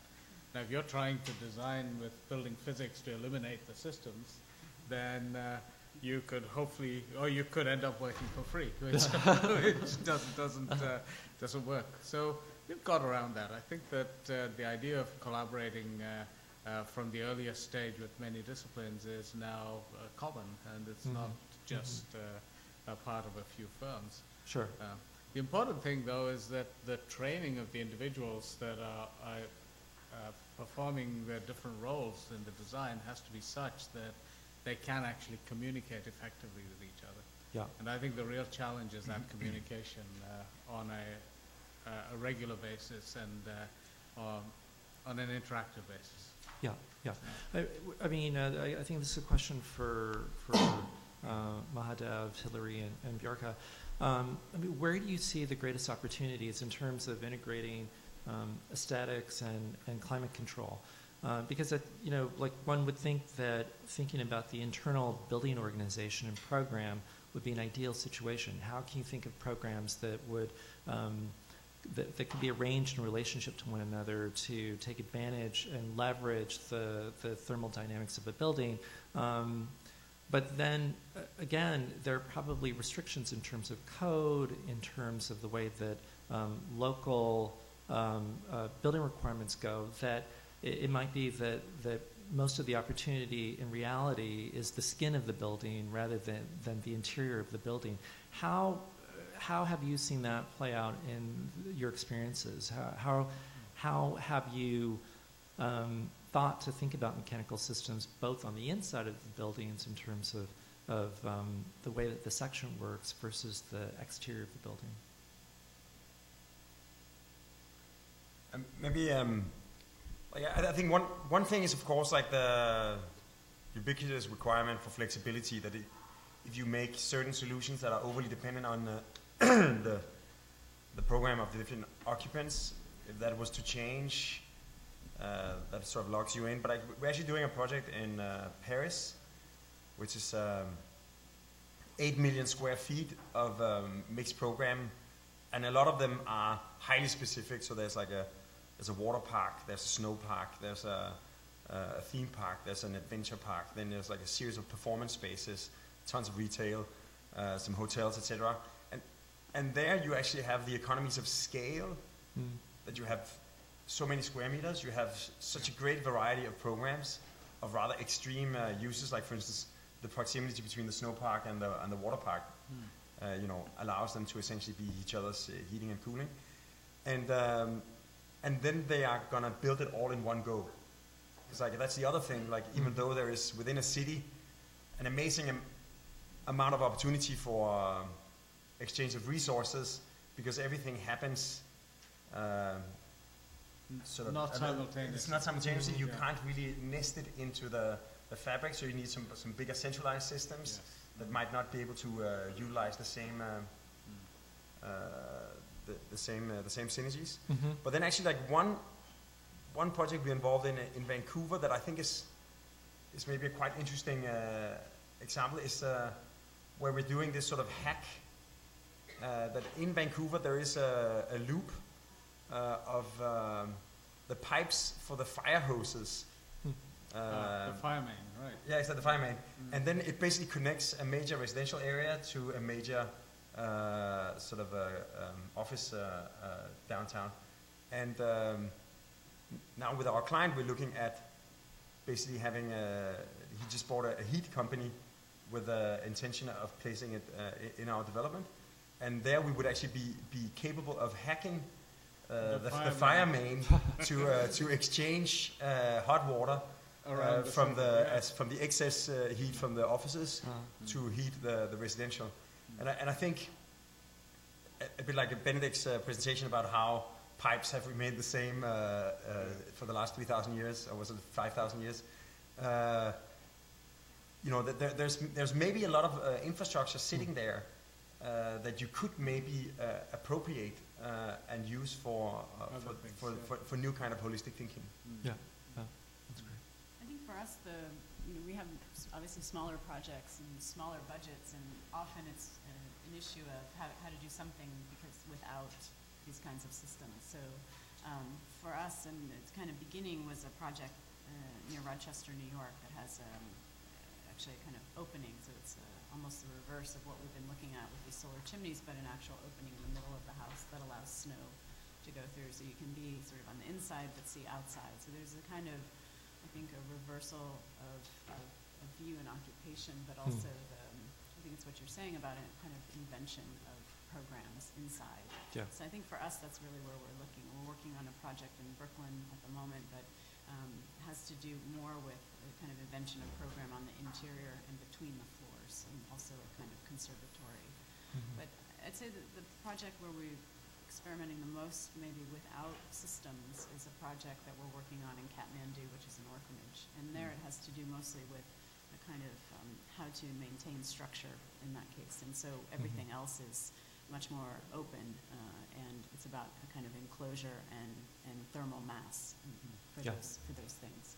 Yeah, I was really struck by all three of your presentations that you're all technology intensive in terms of the way that you go approaching design, but that doesn't mean that the building itself has a lot of building technology. On the contrary, like what Mahadev was saying, that if technology is used well, that it could minimize the amount of mechanical systems that go into it. And of course, Bjarke, with Vernacular 2.0, you make the same point.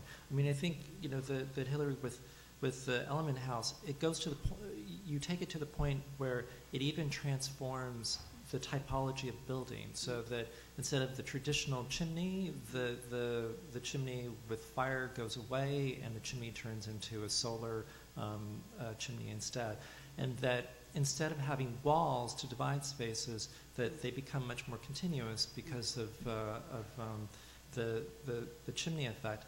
Like with all of you, with your clients, how do you explain it? How do you explain the relationship between thermal performance and the aesthetic agendas that you all are after that sometimes might be independent from the thermal performance?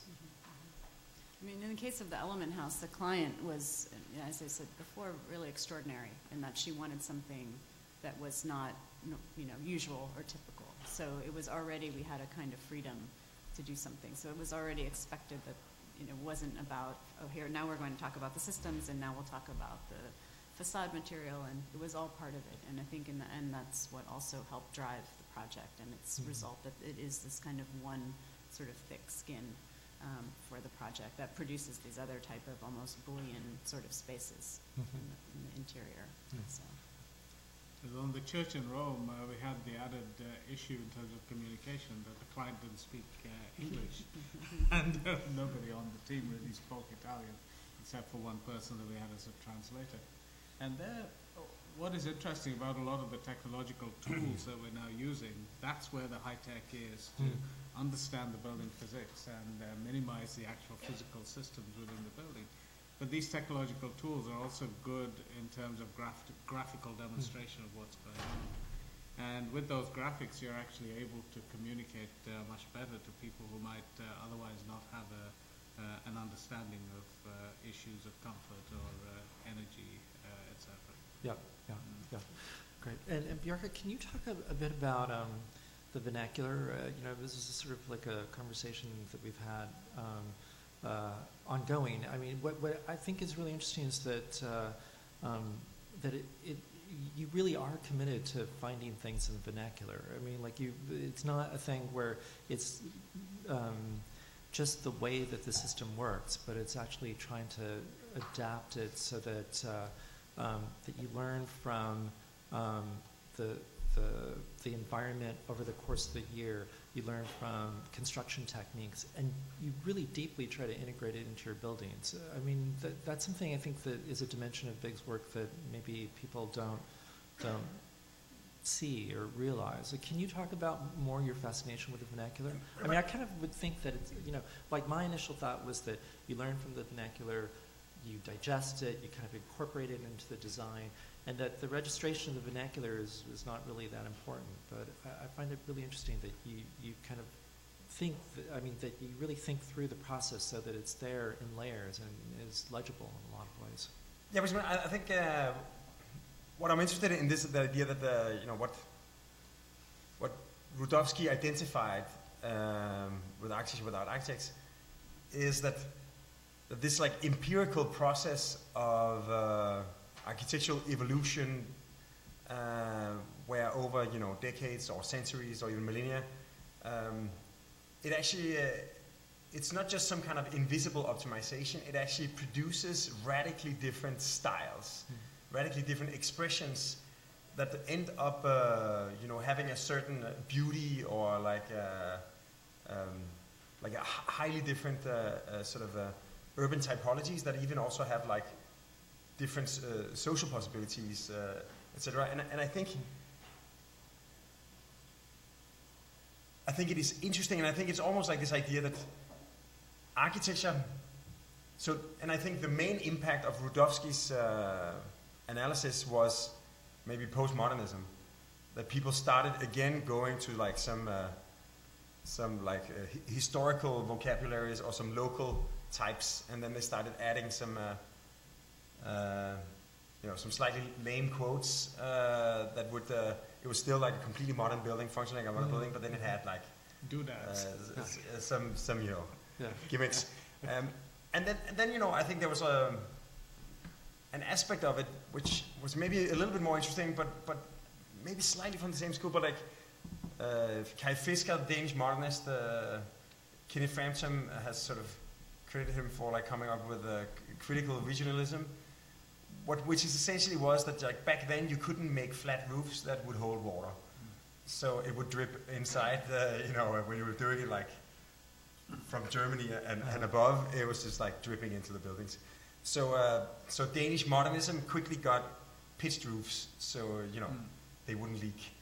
So therefore, Danish modern buildings quickly started looking slightly different. It was like an adaptation of the international style with some local features.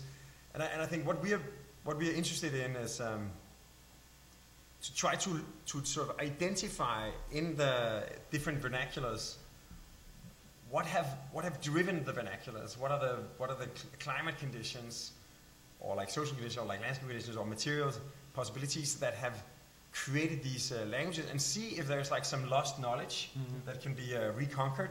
And that doesn't mean replicating it in the same way, but it actually means that with our current means of production, with our current availability of materials and technologies, what could it actually lead to? Because I really think it's much more interesting if all the effort that you put into the environmental performance of the building actually ends up contributing to the design of it, because you see so often that architects end up coming up with all kinds of fancy, we hate designing facades, because somehow it's the only thing that people look at, and it's the only thing that matters, but it's the least, it's probably the least interesting part of the building, right? But it still has to be nice. So if you don't want to end up throwing all kinds of random geometries or patterns or whatever masturbation, then you wanna, it would be amazing if you could find real reasons for something that produces interesting or compelling appearances. Yeah, I mean, it's funny that simulation is a thing that is becoming increasingly important to test out thermal performance, and that it's also something that is a bit of a black science, like that there's a degree of uncertainty to it. And the Areros project that Benedict spoke about was super interesting in that sense, like that there are things that they were very confident about, but other things that they weren't certain about. And the idea that some of the machines would go in only afterwards seemed like a super brilliant solution in a number of ways. It allowed for a type of testing to occur. It probably helped to offset some of the initial cost of the building.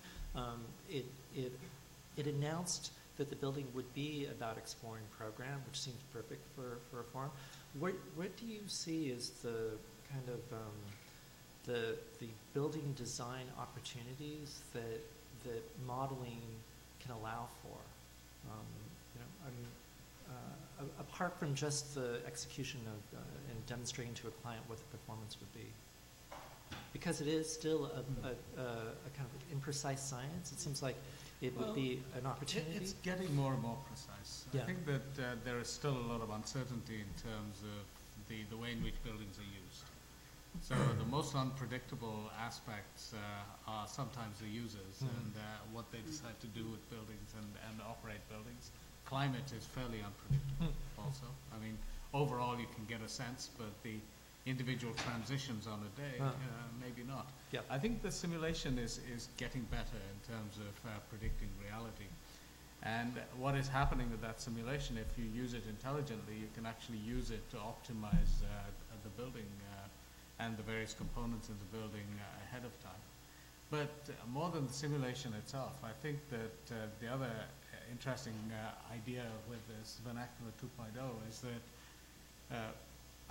you're not really just taking the element and applying it, but also using modern technology to enhance it. So for example, we talked about thermal mass. Traditionally, thermal mass was related to physical mass, that you had to have the physical massiveness there for it to achieve the thermal effect. But with phase change materials, with a lot less physical mass, you can achieve the same physics in terms of its performance. Yeah. So that is the kind of layering on of technology onto vernacular that I see as being a really important move. And as you start doing those sorts of things, the ability to simulate that and predict its performance becomes more important. Actually, one thing, like one of the things that are like incredibly predictable is daylight. Yeah. It's way simpler. It's like it's linear. exactly. So whereas particle flows still seems to be hard to predict the weather. But as a consequence, we've actually over the last 6 months internalized daylight calculations into our own office. Simply because it's such an important part of the massing of a building, and like so many programs, like also like European regulations, and the same is coming here, but somehow Americans are less daylight dependent apparently than Europeans. It's called sunglasses. But like there's so specific requirements for daylight situations, and like we are like depending on the location of the building, depending on the context, depending on like even if it's like surrounded by water on certain sides, like you can really make radically different floor plans depending on where you are. And we're just finding that there the feedback with an external consultant is simply too slow because it's such a major part of the. Just internalize it. Yeah, so we just internalize it, and it's rather quick and it's rather automatic. So as long as you like you model things correctly and you assign the parameters, you have like very reliable software. So there we can definitely see that these things that are already quite accurate and have been automated, they can just instantly become a design tool. Whereas other things like coming up with the evaporative cooling, I was very impressed with that specific project. like there you need like human beings with a higher education. It's true. It's interesting. It's also, I think, about where you're building too. Because, for instance, I mean, you know, we did this school in Denmark, and the process of getting that project approved and going through the kind of energy calculations was completely different than any way we work here. Much more strict, and so those things had to happen earlier, as opposed to here. You know, we present an image of what the building might look like at the end. This was much more about exploring certain processes and proving that it can achieve certain energy goals, and that also affected the aesthetics and things like this. So. And with what Bjarke was saying about the rate of feedback, I had a really interesting discussion with Philip Bernstein from Autodesk when we were preparing this issue, where he was talking about how with all of the acquisitions that Autodesk has made from like modeling software for animation industry like Max and Maya, those all have physics engines built into them for, you know, calculating and visualizing the movement of Shrek's arm hair blowing in the wind, you know, this kind of thing. And that, like, what he's really interested in right now is how, you know, on the one hand, their environmental simulation modeling software can be feeding back into, you know, through like the physics end of their visualization and design software, so that actually you could have simulations of climate that were actually causing the building and its envelope and its massing and the facade pattern to actually being collected by modeling at a much earlier phase, you know, so that it wasn't simply about you designing the form, then you bring it into Ecotect or whatever and test it out, but actually that you'd have this kind of continuous loop of simulation and modeling. Do we have any questions from you all? Yeah. Hi. I guess I'd like to address an uncomfortable subtext that I found in this lecture, and that's one of new design strategies and advanced technologies producing environmentally friendly buildings. And so we talk about a passive house with solar chimneys or a new garbage recycling plant in Copenhagen, but then the building is entirely clad in aluminum, which has a terrible cradle-to-cradle energy cost and is absolutely horrible for the environment.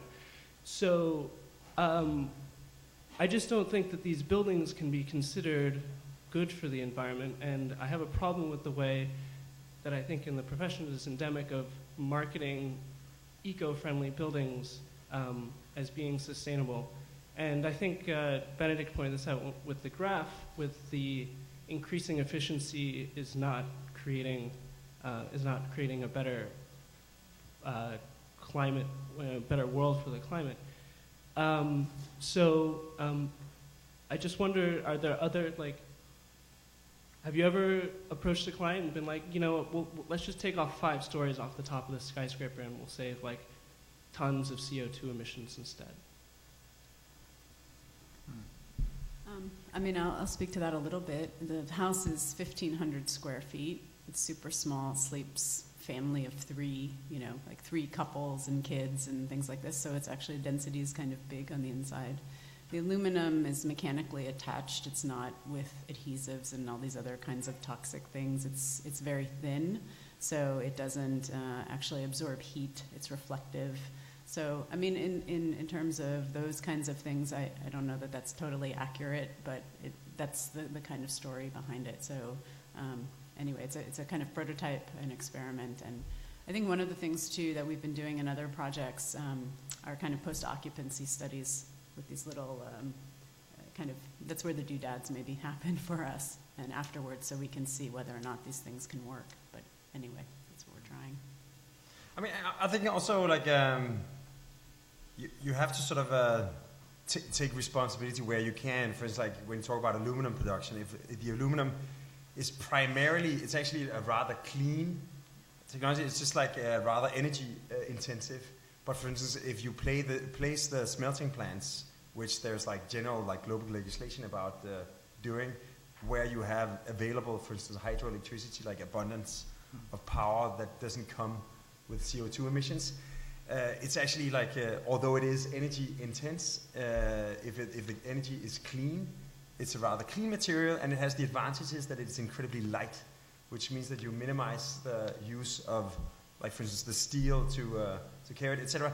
So in that sense, you know, you can get rather religious about these things, and like certain people think, you know, that this and that and blah blah blah.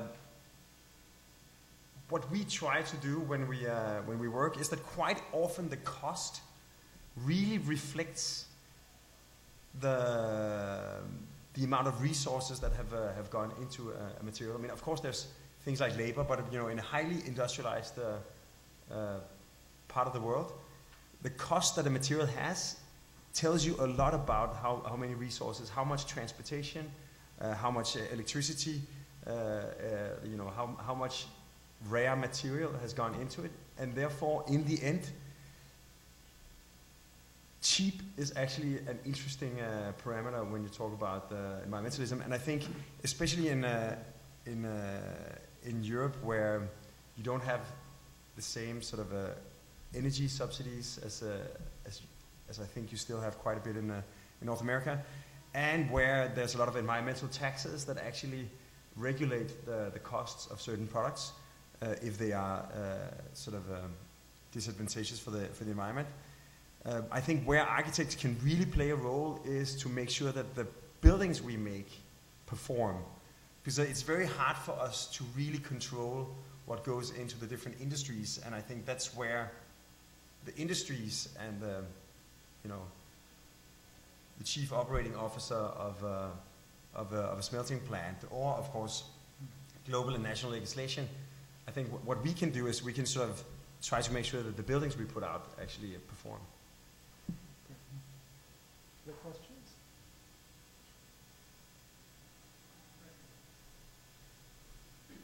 Well, hello, thank you. I was intrigued by the Phoenix courthouse and the fact that you have, I guess, a bulk effect from that moisture addition. Is there any need for temperature control on each floor, or is it just distributed as a bulk effect? And is there any issue of mold when you have all that cloud that's right. near the ceiling? A fungus factory. Very good questions. In fact, what we did was we did research into how much humidity you could actually add to the building, and we decided that getting up to about 60% humidity was the most that you should do. And the reason for that is with that level of humidity in the daytime, when everything cools down at nighttime, you want to make sure that there's no condensation that's forming. So although you see the internal cloud there, it actually dissipates very, very quickly, and it's pretty dry as a system operation. At least it is now that it's been set up properly. We had some drenched carpets initially while it was being set up. It's also not intended to mimic an air conditioning system, so if you wanted an environment where people could stay and work as you do in a regular office, this system wouldn't be appropriate because it achieves different levels of condition depending on what's happening outside. What you can guarantee with it is that it's going to be significantly more comfortable than the exterior heat. But when you transition from that atrium space, which is a place where nobody's actually spending more than a few minutes as they walk across, into your office building, you do need to get into something that's a little more traditional, if you like, in the way of air conditioning. Actually, for the Middle East project, would it have been possible to use non-desalinated water? Yes. In fact, the way that then proceeded was that we found that you had to use the desalinated water for drinking purposes and showering. Just culturally, the use of purified wastewater was not acceptable. But the amount of wastewater that was then produced by the community was sufficient with the design of the buildings to purify that and use it for the air conditioning. So it was actually a very interesting symbiotic setup with all of these processes linked to each other. When Volume started in 2005 here at GSAPP, the agenda was for architecture to go beyond itself, and that Volume would explore many different things that would be beyond the discipline that would hopefully then be brought back into the discipline. But I feel like with volume, we've gone full circle, that instead of talking about things like counterculture, we're now talking about pipes. So I think there's a degree of success to it, that if at the very first presentation of volume, we were talking about the expansive range of architecture, and today we're talking about humidity. So thank you very much, the panelists, for your contributions and participations to this advancement with volume, and thanks for your interest and attendance. Thanks for having me.